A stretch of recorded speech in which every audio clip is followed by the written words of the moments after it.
এই অ্যাড্রেস আপনার কি দরকার?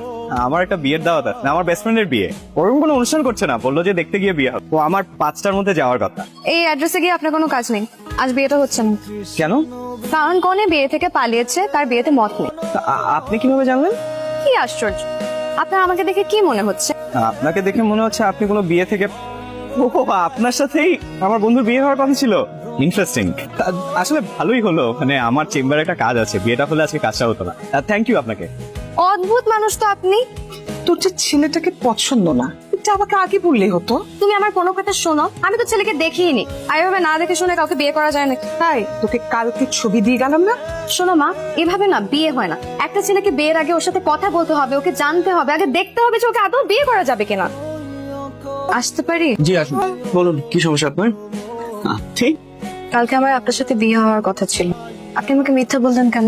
আপনার সাথে কথা বলতে ইচ্ছে হচ্ছিল, তাই একটা অজুহাত বানিয়ে নিলাম। আর আমি যে বিয়ে থেকে পালিয়েছি, আপনার আমার উপর রাগ হয়নি? রাগ কেন হবে? আপনার বিয়ে করতে ইচ্ছে হচ্ছিল না, সাহস করে পালিয়ে গেছেন, এটাই তো ভালো। উল্টা নিজের ইচ্ছার বিরুদ্ধে বিয়ে হলে সেটা খারাপ হতো। আর 3বার যে আপনি বিয়ে থেকে পালিয়েছেন, এটাও মিথ্যে কথা। জি, আপনি আমার লাইফের একমাত্র মেয়ে যার সাথে আমার বিয়ে হওয়ার কথা ছিল। আল্লাহ যা করে ভালোর জন্য কর। মেয়েটা বিয়ের আসর থেকে পালিয়ে গেছে, তুই তুই এটা নিয়ে মন খারাপ করিস না তো। আমি তোর জন্য এর চেয়ে অনেক অনেক সুন্দরী মেয়ে নিয়ে আসবো। মা, আমি তো তোমাকে একবারও বলছি যে আমার মন খারাপ। আসলে বিয়েটা হয় নাই, ভালোই হয়েছে। আমি না বিয়ের জন্য একদম রেডি।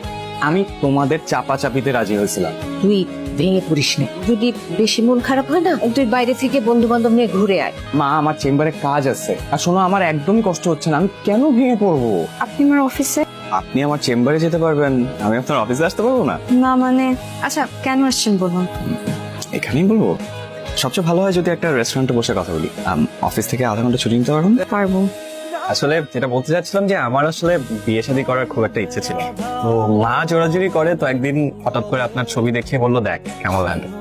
আপনি তো এমনিই দেখতে খুব সুন্দর, তাই ছবি দেখে খুব ভালো লেগে যায়। কিন্তু কি আর করা, হলো তো আর না, তাই আর বিয়ের কথা ভাবছি। আপনার কি অবস্থা?